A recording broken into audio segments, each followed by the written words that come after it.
Olá!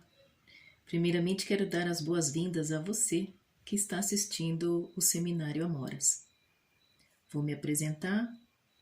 Meu nome é Cristina Aparecida da Silva.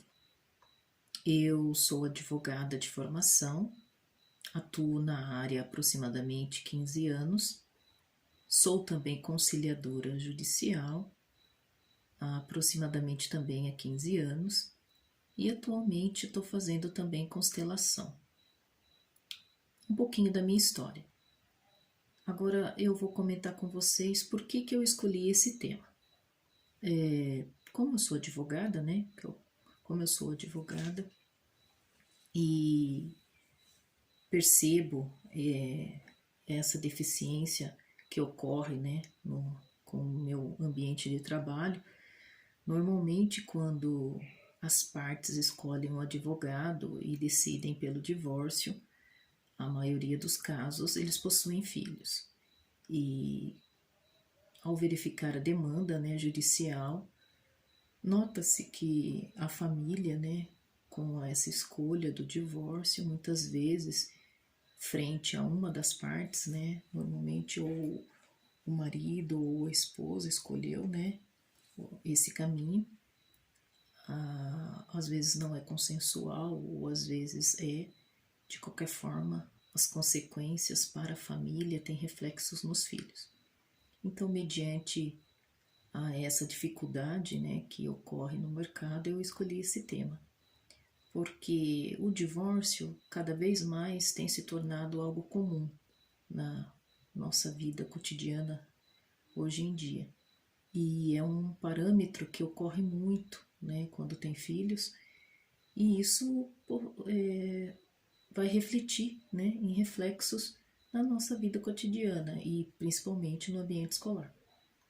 E eu gostaria de trazer para vocês um pouquinho sobre a visão sistêmica. Então gostaria de compartilhar com vocês o meu conhecimento, transbordar para vocês um pouquinho do que eu aprendi nesse período, um pouquinho da minha experiência e como eu posso, de alguma forma, agregar algum tipo de conhecimento no seu conhecimento que você está buscando. Então, com essa experiência, como comentei com vocês no ambiente judicial, eu notei que o ambiente familiar surgem muitos desafios. Dentre eles é a separação, né? E vamos entrar no nosso tema propriamente dito, né? Os pais, eles esquecem que seus filhos também sofrem quando ocorre o divórcio, principalmente diante das mudanças que isso acarreta, né?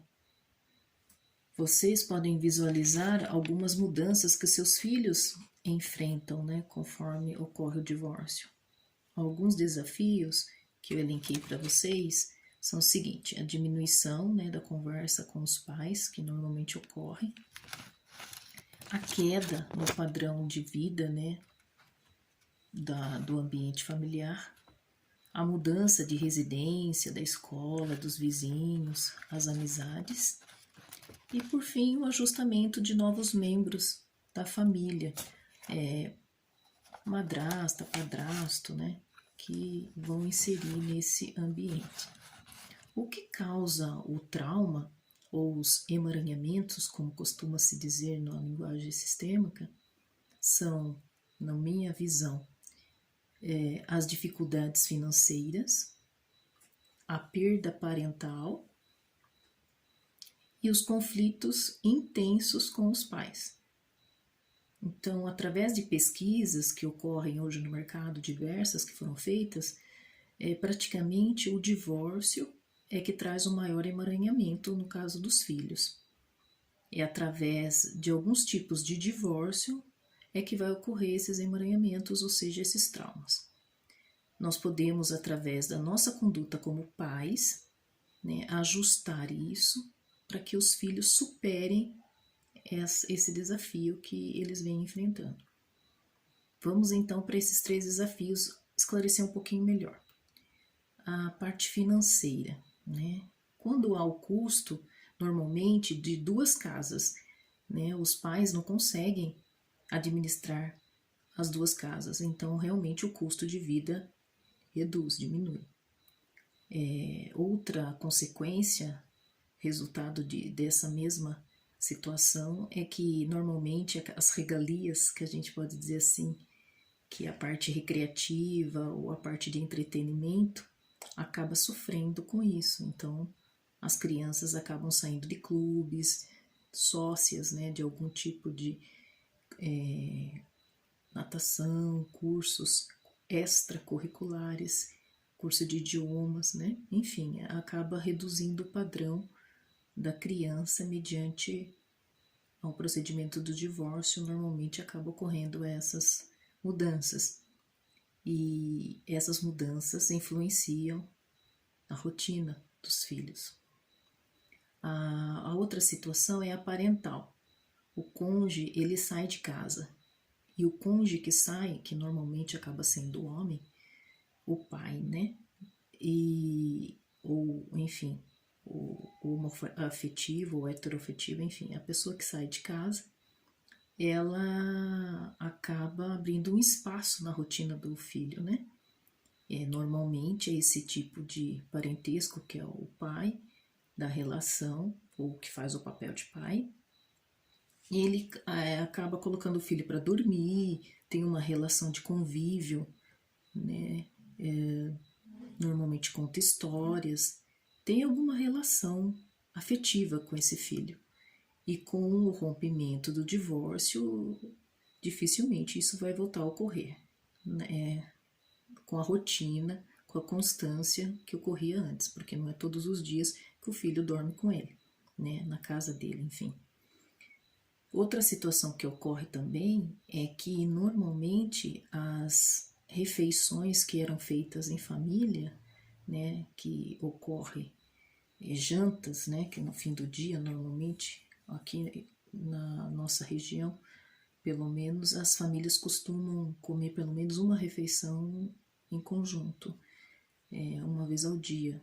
E com essa situação também do divórcio, com a situação do divórcio, normalmente isso não ocorre mais. Então é outro hábito que é alterado na rotina da criança. Enfim, o último conflito entre os pais que discutem na frente dos filhos é o que eu gostaria de enfatizar, e é essa característica de conflito que eu busco aqui conversar com vocês um pouquinho. Por que eu enfatizo isso e dou ênfase? Porque normalmente é o que mais ocorre no nosso dia a dia, no nosso cotidiano.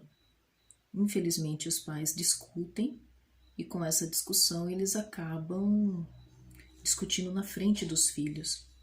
E isso é ruim, porque os filhos vivenciam isso.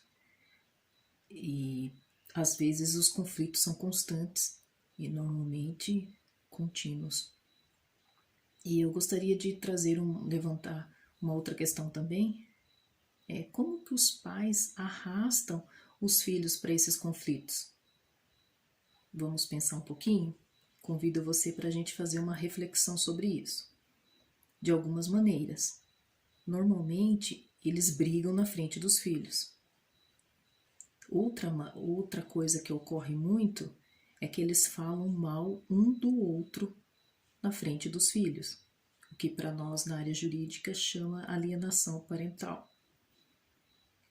Outra característica que os pais usam muito também é que eles usam os filhos como mensageiros ou como recados, de transmissão de recado entre um e outro.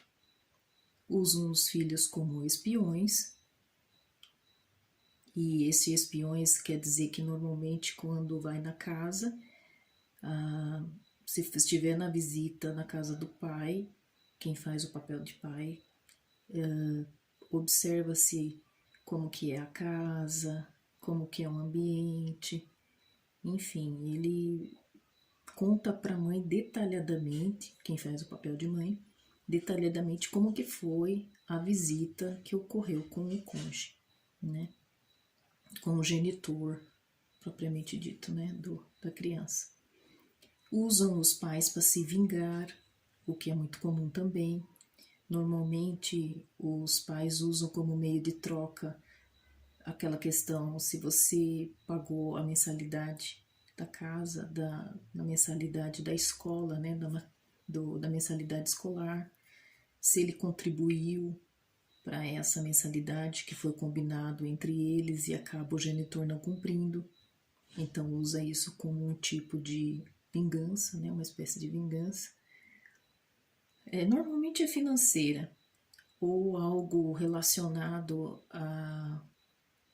ou a mensalidade, ou a pensão, algum tipo de contribuição que o pai colaborativa faria e ele deixa de fazer, e a mãe usa esse recurso da visita para fazer uma espécie de chantagem emocional e vingar do pai nessa oportunidade. Então, nesses momentos da visita, ela acaba fazendo isso, que é errado, mas que rotineiramente ocorre. A exposição dos conflitos é tão danosa, né, para o divórcio, que traz várias consequências da conduta da criança, né?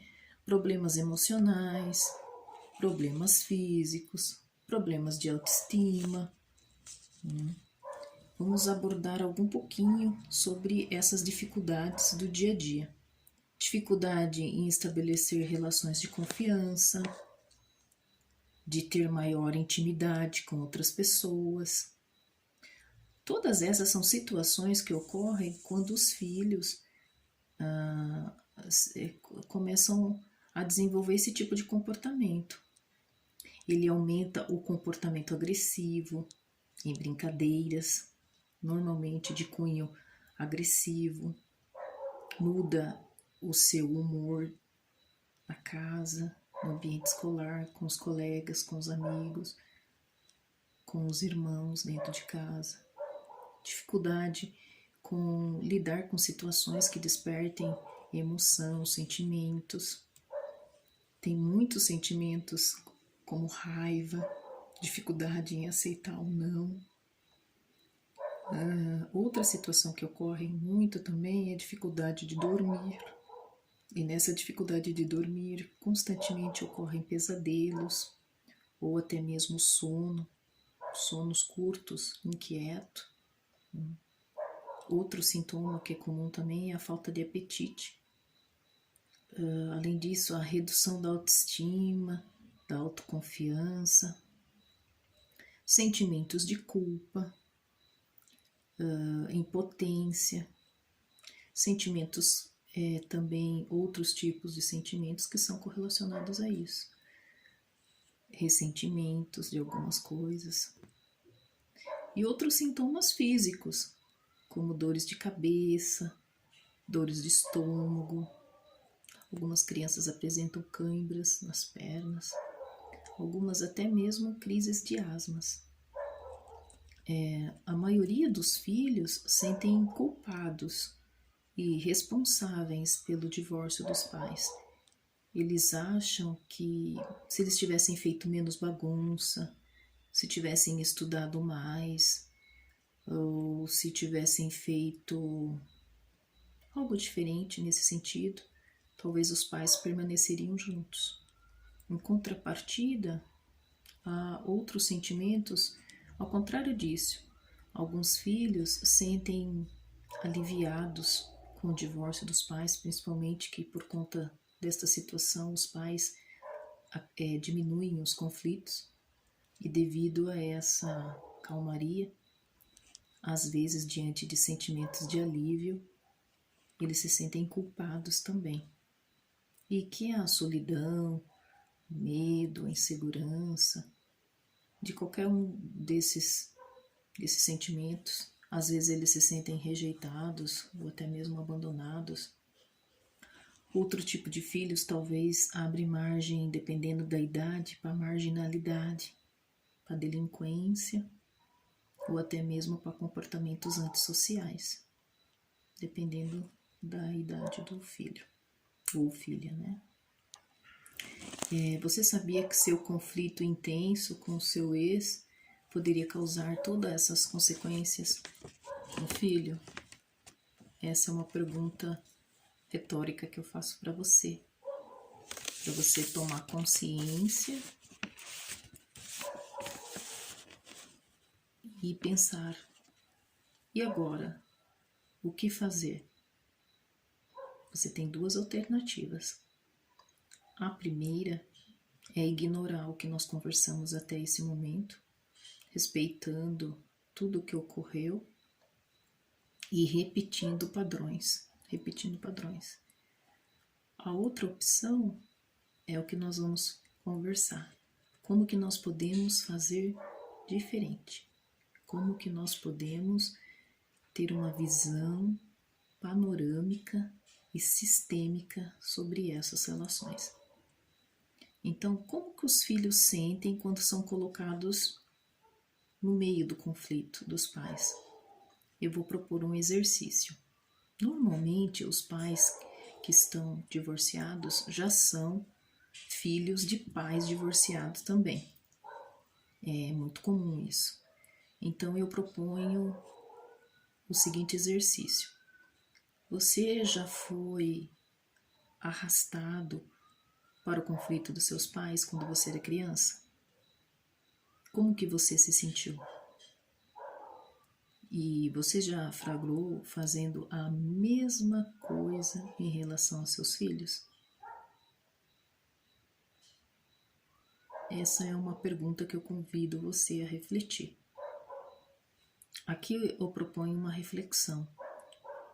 Os pais, sem perceber, estão repetindo o modo como seus pais agiram no passado e, consequente, repetem esse mesmo padrão.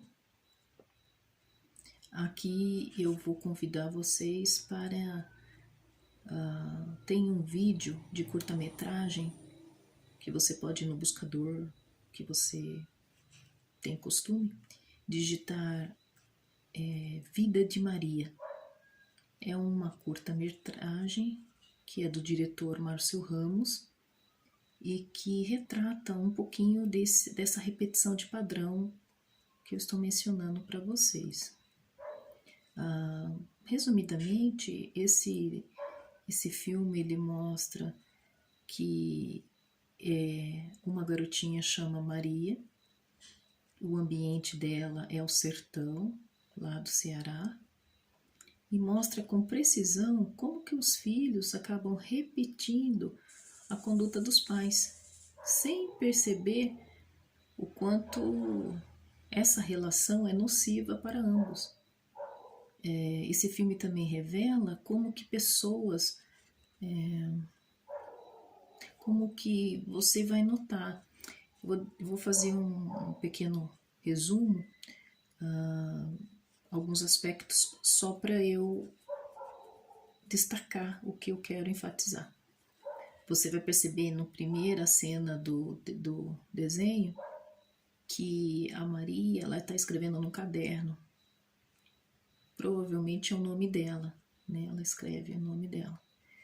E você vai observar que várias letras são diferentes. Aquele caderno já vem sendo usado por muitas Marias. E aquela Maria, ela tenta escrever o nome dela. Quando ela começa a escrever o nome, a mãe dela chama ela.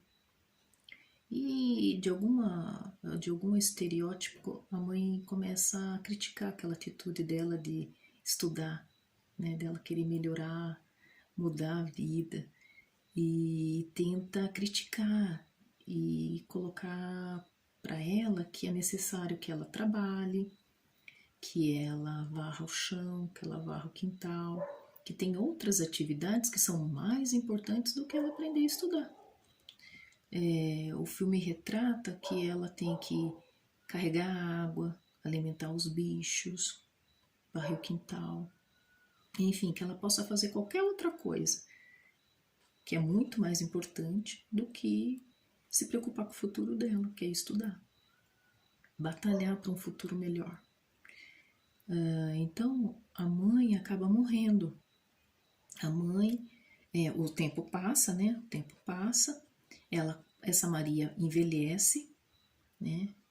E ao envelhecer, a mãe dela acaba morrendo. E quando essa mãe morre, ela fala a mesma coisa para a filha dela. Ela não vê, ela não consegue ter uma visão que ela está repetindo o padrão da mãe. Ela está fazendo exatamente o que a mãe fazia com ela. E isso é bem claro, por isso que eu convido vocês a verem. É um filme bem curtinho, mas que tem uma entonação muito profunda de reflexão, que eu convido você a, a pensar, a refletir um pouquinho sobre isso. E convidar você a perceber o quanto você influencia a vida do seu filho. O cuidado que você deve ter. Ele observa como você trata as pessoas, como você resolve os seus problemas, como você come, como você fala e como você age com as outras pessoas.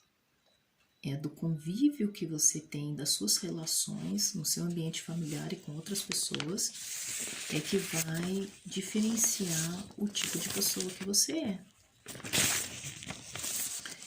Você quer que o seu filho seja diferente? Ele vai refletir exatamente a maneira como você encara a vida. Se você encara a vida de forma positiva, pode ter certeza que seu filho será quase uma cópia sua.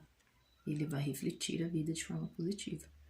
Se você vê a vida com reflexos negativos, possivelmente ele vai adquirir pela convivência com você as mesmas características, uma visão pessimista, negativa sobre a vida também.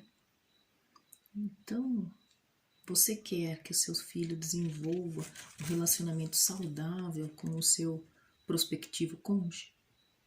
Seja ele marido ou mulher? Enfim, quem tem o papel, né, dessa relação? Se você quiser que ele tenha uma relação saudável, você tem que trabalhar isso hoje para que no futuro ele consiga conquistar esse tipo de relação. Como vimos, os pais podem influenciar de várias formas. O que fazer então para ajudar seu filho? Eu proponho algumas alternativas. Se você observar, você pode ver que ninguém pode dar o que não tem. Eu vou repetir. Você não pode dar aquilo que não tem. Ou seja, vamos para a plantação. Uma planta, ela só dá macieira se ela for sementes de maçã. Ela não vai produzir figos, porque a característica genética dela é maçã. Então, da mesma forma, se nós queremos que os nossos filhos sejam pessoas seguras, confiáveis, criativas, nós temos que cultivar essa característica neles. Senão, dificilmente isso ocorrerá. Outro tipo de garantia que ocorre muito, que você deve estar bem ciente, é que você tem que garantir a segurança, procurar profissionais, se você tem dificuldade de cuidar de você como pessoa, se você tem alguma dificuldade de lidar com alguns tipos de sentimentos, eu aconselho você a procurar ajuda. Procure psicólogos, especialistas que trabalhem na área, enfim, que de alguma forma eles trabalhem na área. De qualquer forma, você pode acreditar que esse tipo de profissional vai te ajudar. Ou um constelador, ou um psicólogo, ou um psiquiatra especialistas que contribuem para a ajuda. Outra forma também é permita-se ter um tempo para você, um tempo para conviver com essa nova atitude. Nesse novo relacionamento que você, nesse novo ambiente, né, de relacionamento que você está construindo, permita-se dar um tempo para você aceitar o divórcio. Às vezes o divórcio essa aceitação costuma demorar 1 ano a 3 anos, dependendo do tipo da pessoa. Então, veja como você está antes de substituir um novo relacionamento, antes de constituir um novo relacionamento com um novo pretendente. Permita-se você estar bem, você estar trabalhando de uma forma que você consiga construir algo bom para você e para outra pessoa. Algumas reflexões que também eu acho interessante trazer o que ocorreu no passado, né, esse relacionamento do matrimônio, o casamento em si, o que deu errado. Convido você a fazer essa reflexão. O que deu errado, o que deu certo. Se você se divorciou após 10, 15 anos, 12 anos, é porque algo ocorreu, certo? Ocorreu alguma coisa. E se ocorreu algo, você vai ter que ajustar, né, esse tipo de comportamento. Lembre-se que 50% da responsabilidade do casamento é sua e outro 50% é do seu cônjuge, né? 50% é sua e 50% é do seu cônjuge. Então, o que deu errado é responsabilidade sua e o que deu certo é responsabilidade sua. Não jogue na responsabilidade do outro o que deu tudo errado.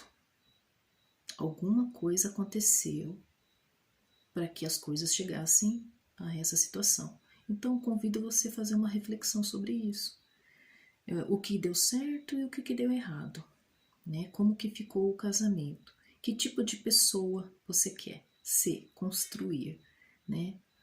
Começar a meditar nisso e parar de ser vítima da situação, deixar de ser esse papel de vítima ou de culpa ou de ressentimento, passar a estar a serviço do amor. A pessoa me honrou com o tempo que ela podia me honrar. E a partir daí, construir um novo relacionamento com outra pessoa. Libertar-se, né, desses sentimentos, culpa, ressentimento. É importante livrar-se disso, né?